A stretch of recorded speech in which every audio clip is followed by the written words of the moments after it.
Hi everyone, welcome to Cow Corner Cricket Cast. I'm your host today, Pratham, and I'm joined by my other host, Rohan. And today we're going to be discussing our mid-match thoughts for the West Indies versus South Africa first test match of this two-match series. And many of you might be wondering, it's only day 2 of this test match. Why are you discussing your mid-match thoughts? And to be quite frank, the way this match is going, I don't think this is going to go beyond day 3. And not intended to be a diss to the Windies, but they're in some serious trouble, right, Ron? Yeah, I think that the core problem for the Windies right now is that Craig Brathwaite is batting without his sunglasses, and I think if we've learned anything, it's that when that man wears sunglasses, he turns from just being a decent opening batsman into being one of the best opening batsmen in the world. Yeah, he turns into. It's a very weird thing. It's very specific to Craig Brathwaite. So my advice for the next test is that Craig Brathwaite needs to wear his sunglasses. It doesn't matter what's going on. It could be pitch dark. He should wear his sunglasses anyway. Fair enough. He should take a lesson from the playbook from Dean Jones, who actually was the first cricketer to wear sunglasses on the field. Great batsman too. But yeah, the match itself, Windies in a huge spot of bother. 82 for 4 in the second innings, were bowled out for 97 in their first innings, and then South Africa would let a little bit off the hook. They ended up scoring a 300 plus total. So not looking good for the Windies at the moment, I think is safe to say. Yeah. You could say that. Yeah, but let's talk about the match, right? I do want to start off by giving a little bit of a, I guess, not to excuse the batting performance in that first innings, but that was some great bowling from the pace bowling trio. And funny enough, the guy who really struck and really destroyed that batting lineup was not Rabada or Nortje, although you could argue Nortje got the more important wickets. It was Ngidi. Which is great for him. I mean, considering all of the issues he's had, he's missed almost a year of cricket. Yeah. Because of injuries, and I mean, it isn't just like, oh, he missed like franchise cricket in South Africa, or first class cricket generally, or Test cricket, or ODI cricket, or just generally international limited overs cricket. He was missing the IPL. Like the poor guy has had a series of really bad injuries, and him coming back and showing the promise that he showed in that first debut match where he ripped through India like. I don't even have like an accurate comparison for that, because it wasn't. You don't see debutant seam bowlers rip through this Indian lineup. You don't see veteran seam bowlers do that often, and it genuinely was very impressive, and genuinely it's good to see him come back into the test fold. It is, and what was interesting about his performance today, right, was the sort you of mean different. Yesterday? I mean, yesterday, yes. Well, we're talking about it today, but yesterday was how disciplined he was, right? Because he was given a particular job to hold up an end, while Nortje and Rabada sort of bowled more aggressively, right? And to be very tight. And at one stage, I think he had gone for 10 runs or 6 runs. Something very. He was miserly with the ball. Very miserly. Yeah, and he's always a guy who can do that because of his height. He can hold up an end. He gets a lot of bounce off a surface. He can get those in swingers as too. So if they pack the onside field, it's easier for him to restrict runs. But what was really impressive was that control that he showed. And then when he got closer to that lower order or the tail, he started bowling more expressively, and I thought that was excellent. So even though it really showed his maturity as a bowler. Yeah, and that's one thing I've been impressed so much with Ngidi in general, right? Just that bowling maturity. He's a very young guy, as you said, come back from a lot of injuries. Rabada hasn't shown great form of late. Nortje have been the only really other pacer who's been on song, and so for him, these past couple of years, he's had to mature a lot. He's had to think about different variations. For instance, in the one-day game, knowing how to bowl with more discipline. His pace was reduced today as well. Yeah. But it was an advantage in part because this pitch was a pitch that you could need see. To slow down on. Yeah, and you could see Nortje doing that as well. So I actually wanted to come to I was Nortje. actually What do going you to think? bring up when you were talking about like him having to spend that time thinking. I think one thing that really helped him is where does he play most of his T20 IPL cricket at? The Chepauk, the slowest, flattest wicket in the IPL. Rohan. And no. What I'm saying is the CSK praise it a little too much. No. I'm not praising CSK or anything like that. I'm just saying that when he's bowling on that surface, it forces you to go to learn how to bowl effectively as a seamer that isn't bowling at 100 miles per hour. It means learning the skill, the small 1 or 2% that takes you from a good seamer to a great seamer. Yeah, in a sense. I'd agree with you that. Fantastic performance from him. I would argue, though, the main damage in that first innings was done to the weakest top order, was Nortje, and boy, what a... Like, it's kind of weird. He's quickly become my favorite South African bowler, and I love Nortje and Ngidi, but, like, how do you not like Nortje? He's the second fastest. He has the second fastest average velocity on his delivery, which is behind Mitchell Starc, who can bowl 100 miles per hour. He doesn't, but he can still bowl 100 miles per hour. Yeah, this is the second fastest guy in Test cricket, and he's just utterly. And the thing is that he doesn't rely on his speed, as we saw today. He wasn't relying on the speed, but he slowed down. He slowed down intentionally, and he could also, but we all know that deep down he could probably get up to 90 miles per hour, 92, 95 miles per hour, 95 up to 95 even. Yeah. If he's really going for it, but it's like he was brilliant on that. Like, of course, what happened in Nkrumah Bonner, which I think is something that we have to talk about. I mean, obviously, I hope he's doing okay. I think I speak for the entire cricketing community. Obviously, concussions not fun. Nope. Hopefully he's doing okay. I mean, that was like when I saw the replay, because I thought, oh, maybe he gloved it or something onto his helmet, and then I saw it took him right in the bill of the helmet and then right up into the head. It's like, yeah, that's not a. I mean, there's nothing you can do about that. You cannot make a helmet safer. In fact, probably what saved him from having to leave the field immediately and having a much worse concussion was probably the fact that the bill took most of the impact and then it hit his head. Yeah, and it was a series of well-directed bounces. So even though Nortje wasn't bowling fast, again, his line length was pretty good. The bouncers were there.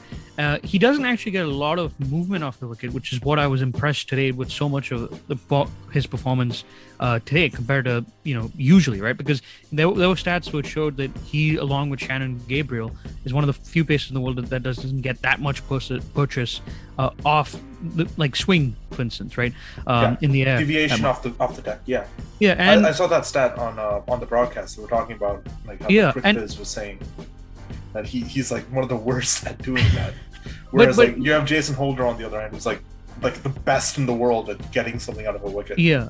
But that's what impressed me, right? Because he realized the conditions were green, right? A little bit damp. There was some bounce off this wicket. You could, if you bend your back, you could get that bounce. But it was a wicket where you didn't need to bowl flat out fast, right? You could bowl good line and channel and reap rewards. And some of the deliveries he bowled, man, like he castled. I think it was. Yeah, well, it was Brathwaite, and then he also castled with an absolute fucking peach. Absolute peach. He castled Hope, and that was Jaffa. His opening spell was like if you're like trying to coach a young fast bowler, that's how you should coach them. To do exactly what he did in that opening spell, because he just came in, he got them up in the he bowled in the corridor, he established the corridor, then he came inside, hit them. Softened them up, and then made them lose that off stump, and then dragged them across.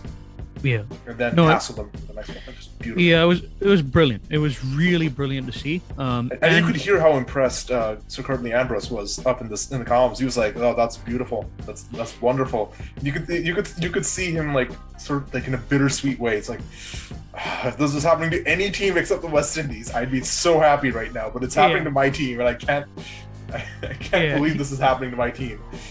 Yeah, he probably remembers it from his own playing days where he did that for fun. Oh yeah, absolutely. But that brings me to a question, brother. Why do you think the West Indies struggles with quality quicks? It's because, quite frankly, two things. A, they're very indisciplined in terms of the stroke play that they have, right? There were you could see some dismissals even now from the likes of Myers, right? Would they get a guy like him, right? He's scored runs for fun in Bangladesh against Sri Lanka, which had a decent pace attack, but mainly, was not as quality as this. They struggle because I think what it boils down to fundamentally is that A, the reflexes aren't as good against really quick pace, and B, when they see the ball seaming and swinging around like this, they have a tendency to chase deliveries outside the off stump, and that partially comes with leaden footwork against that sort of against the quicks, right? Even though a lot of these players have back games, you can tell when somebody's being unsettled because the feet are planted on the crease, right? And when Myers, even today, as a matter of fact, when he came out second innings, he tried to crash 3 boundaries in a row, right? And one of them was an edge.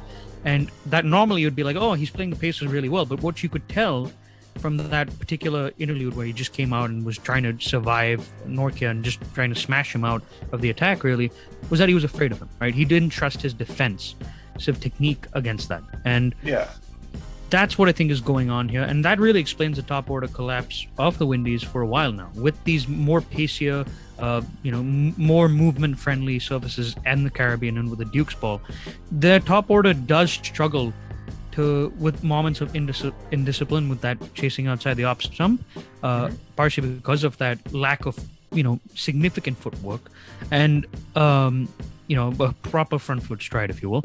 But also just they probably haven't been exposed in a while.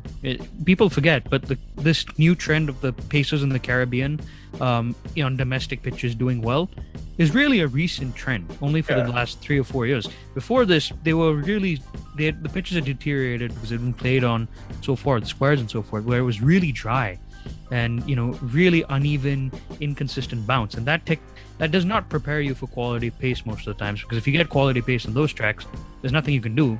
So the only approach that you have is to basically chase after everything and hope the quick 70-odd wins you the match, right? Yeah. I mean, I also thought there was just general indiscipline in their stroke play.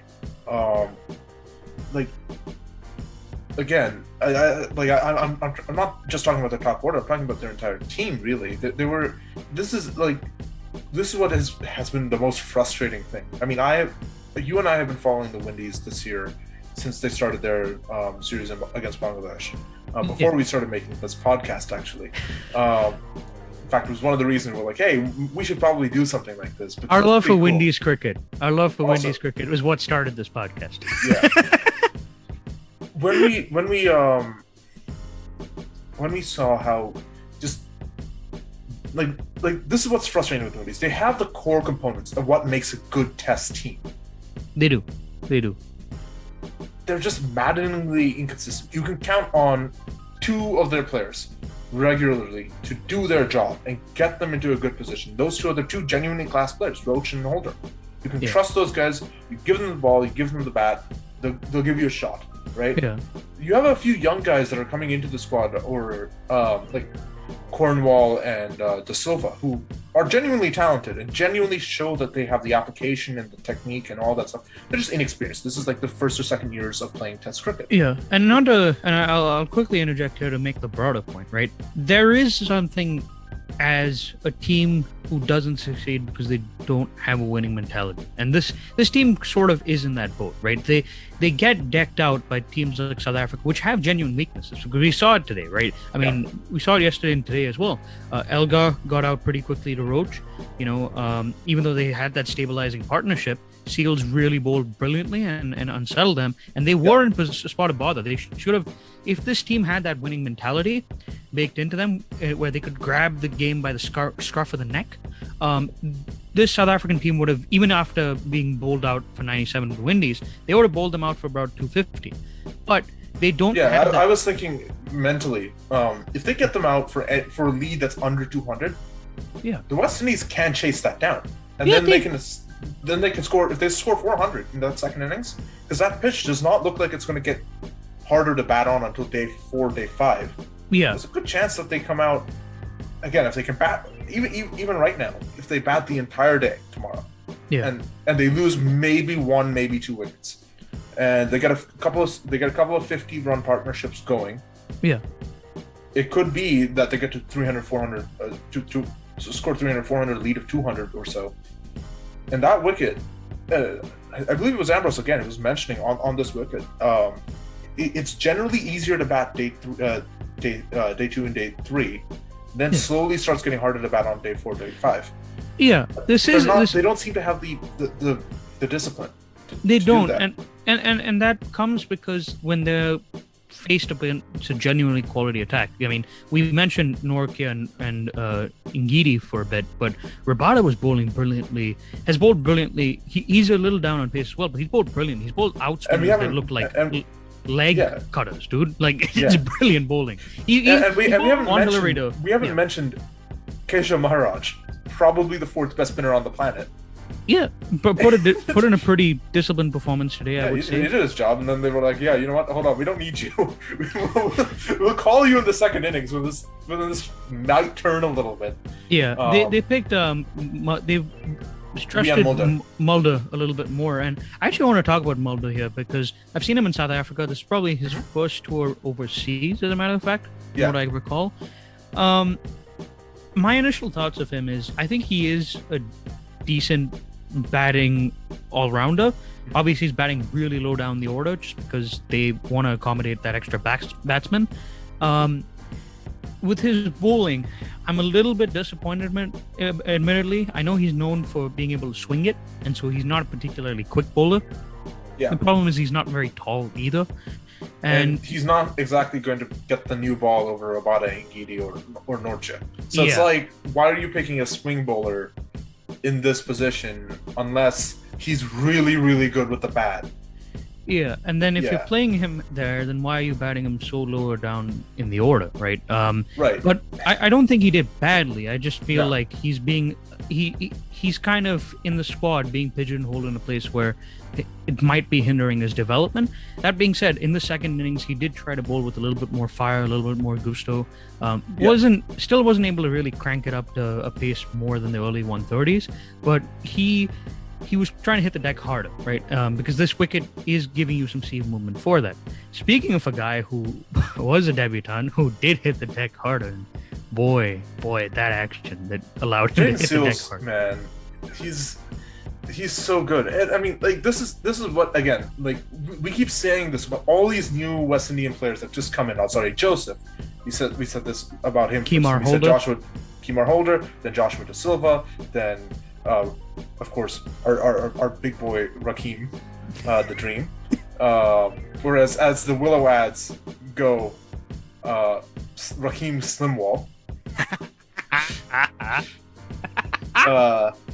But no, so and now of course Jayden Seales has been really good. I'm sorry to go back on an earlier point because I do want to talk about Jayden Seales. I think that this team, realistically, remember during the Border Gavaskar Trophy on like day 5 at the Gabba, Pujara was just getting whacked everywhere, just hit by Pat Cummins, hit by Josh Hazelwood, hit by but he resisted the attack. Yeah. Harsha Bhogle was on commentary during one of the sessions, and he was saying the value of Pujara in this team is not simply that he blocks balls and tries to save matches and stuff. It's that he shows the other younger players sort of what they need to represent their side. I think that's something that the West Indies desperately needs. They need some veteran player to stand up and say, okay, I'll do the hard work. I'll do all the undignified sort of slumming it kind of stuff. We see that in their bowling attack. Kemar Roach does that. But what it boils down to really is, right, they need a world-class batsman, right? And currently... Just one. If they get one world-class batsman, that team is going to go from... Like, they're currently ranked 6th, but they really should be ranked around 7th. And they'll end up probably... After the series, probably there. Them in South Africa will swap. But on evidence of this, at least. But yeah, I mean, I agree with you, man, because the bowling has so many exciting prospects, right? Alzari Joseph so fun. Jayden Seales, it's kind of funny because many of you who watched him, especially now in the latter part of this of today, where he's getting carted around by Quinton and Kock, would be like, "What are you guys on?" He got smashed. But Quinton de Kock was nearing a century. It's Quinton de Kock. You can just say Quinton de Kock is Quinton de Kock. That's pretty much the answer. He really batted really well in the sim. But the other thing is, why are we so impressed with Jayden Seales? I'll tell you why. He wasn't bowling top whack. He was bowling really in the early to mid 130s for the majority of this match, as a matter of fact. What was impressive about him, even at that speed, even when he was going into the high 120s, which he did on a couple of occasions, the amount of bounce this lad generates, it's probably one of the highest arm actions I've seen in Test cricket for a while. It's biomechanically almost perfect, right? Everything follows in a straight line from the run up and so forth. And the thing is, he was getting the ball to move both ways, and the batsmen weren't able to recognize it because he was disguising it so well. So he's getting bounce, and to belabor that point, right? Markram, even when he was batting well, and he did, and Razi, when they both put up that partnership and they batted a bunch of innings, they were looking comfortable against the likes of Cornwall, Roach, Holder did bowl a little bit badly at that time, but even besides that, right? This lad was getting consistently, because they couldn't tell where he was swinging it and where he was seaming it. This lad was consistently getting them to not hit it on the middle of the bat. With every other bowler, they were either missing it or middling it. With him, even when they were hitting him for runs, the majority of the deliveries I saw, they were genuinely uncomfortable. And that's what's impressive about this lad. Fantastic bowler, fantastic control, fantastic bounce, fantastic ability to move it both ways. The seam presentation is a huge reason why. It's bolt upright, literally one of the most beautiful actions I've seen. And before I admit to having a lot hard on to this guy, I'm just gonna cut it that and say this guy should be playing test matches way more. Well, I also think that's important to recognize. It's like, oh well, why was he struggling today? This is literally his second first-class match ever. Just like, he got full stop. He doesn't like he bowled like 21 overs in. And he's exhausted. Come on, cut the guy a break. No, the poor guy's been out there trying his best, and then he gets tired. Yeah, and Quinton de Kock capitalizes on it, and that inexperience is going to show, right? For a guy like this, when he's getting hammered, right, by a player who's in form and touch and is full, and is about to explode because he's batting with the tail, and that's why Quinton de Kock's innings was really so brilliant today. He realized, okay, we're 8 down, we need to get to 300 to shut them out of this match, basically, right? And he was only at 67 at the time, and basically he was like, okay, you know what, I'm gonna do the hard work here, and I know I'm set, I'm gonna go after these bowlers. He picked the most inexperienced one, and it worked. He was taken out of the attack because after that over where he got hit for 17, 3 wides, looked a little bit disarray. He looked exhausted. I'm going to be honest. He looked exhausted, which is expected. Exactly. He's a young bowler. It happens. Exactly. And then I will say the other thing I wanted to say about Quinton de Kock is that Quinton de Kock has 6 centuries. Every single century is against a different side. No, he's wonderful. He's wonderful. And he's in different conditions. He has a century in India. First test.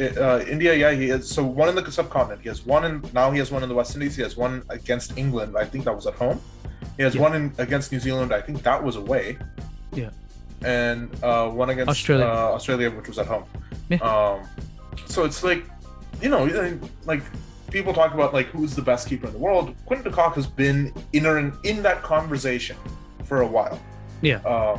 And probably longer than all the other names there, right? Except BJ Watling, but yeah, but I mean they're both around contemporaries, if you will, right? So he is much younger than BJ Watling. Yeah, but they both started like playing full-time cricket, right? Yeah, at the same time. So it sort of counts in that way. But I just think, man, really wonderful innings from Quinton de Kock. The other batsmen were getting starts. We're getting, Leon Mulder got a 25 odd. Razi almost got his 50. Aidan Markram, who played sensibly, started off a little bit slower than he usually does, and that's why he was able to play a more substantial innings, in my opinion. Yeah. But even he got out for 60 to a really great delivery from Seales. I think another thing that I think is the difference between these two teams is that South Africa tries to bat in partnerships. Yes. I think that the West Indies can't do that for some reason, and they've struggled with it for for at least the last 2 years. Right? And it comes back down again to the matter of inexperience, right? Like how many of these batsmen have actually, even in first class cricket, as a matter of fact, batted in partnerships and batted long periods, right? When you don't bat for long periods and when you don't bat with a partner and you don't, are able to establish that sort of rapport that only comes with batting long, then you are going to struggle in that sense. So I think that's a hugely important point. I think I just wanted to add one last thing on Quinton Kock. I think Craig Brathwaite messed up his captaincy, especially after he got to around 80 runs. I was actually going to bring that up. Yeah. Yeah, I couldn't. I was like, okay, I understand not wanting to. I mean, like, what? You're losing this match as things stand, right? If he's there for another 30 minutes, you've lost the match. So you have to go and take the initiative. You have to go put this guy under pressure. So why are you just giving him a free end? I understand that the other end is the tail ender, right? Yeah, with Myers, bringing up Myers specifically, right? I didn't even mind Myers because Myers is a guy with a golden arm. He comes in and he has this knack of breaking up partnerships at times. Yeah, and I understand that. But my main concern is that you can't be that defensive. You cannot be that defensive. This is still a match that you could potentially win. Yeah, it's only 160 runs. You could if you pushed in and you said, okay, we're going to set a very aggressive attacking field with the new ball, and we're going to make him play. Yeah, and make him come out and try and drive. Make him come out and have to defend Roach and Holder from opposite ends. Yeah, the treatment on the boundary specifically, right, is what you're. It's like unless you're going to short ball him, and you weren't going to short ball him. Yeah, I think he missed. By the way, when they did try to short ball him, it worked, but. That's true, but I think he also missed the trick in that he in general, right? He missed the trick of not realizing the lesson that you could learn from South Africa's first innings where they bowled out Windies for 97. And what I mean by that, he bowled his attacking bowlers together in a pair, and then he bowled his defensive bowlers immediately after that, right? What I think personally should have happened was he should have had Roach and then maybe someone like a Cornwall, and then had maybe Holder and then Seales or so forth, right? To avoid having that situation where you bowl your two attacking bowlers in one spell and then basically revert to your defensive bowlers, right? Because what happens with that is, especially if your attacking bowlers take a couple of wickets and they're tired and they both are taken out of the attack, it leaves two defensive bowlers and allows partnerships to build, which again comes back to why they were able to build partnerships. So obviously, I don't think that's going to be a long-term issue. Obviously, with Joseph and Gabriel both missing out to this match because of injury or something going on behind the scenes that we don't know about. I think that because normally what they will do is they'll have Joseph, and so they'll open up with Gabriel and Roach, and then Gabriel will bowl about 5 overs, Roach will bowl about 7 overs, so you get, and then Gabriel's replaced by Holder, and then Roach is replaced by Joseph, and then those two guys bowl. And it's much more effective. It's a much more cohesive attack in a sense because you have two opening bowlers who know what they're doing, they're used to the new ball. One guy can come in and bowl fast, and one guy can come in and be that skitty, difficult customer to deal with, and they don't have that right now. And they definitely struggle from injuries, right? We can say that for certain, and just a lack of team depth. They have an injury crisis which they can't really control. Yeah, but it is something that they should be looking to build in the next 2 years. Yeah, especially. Yeah, and I mean, I guess the final thing that sort of went against them, and is something that they need to be, cognizant of in this match because the figures don't indicate it. Holder bowled pretty poorly, right?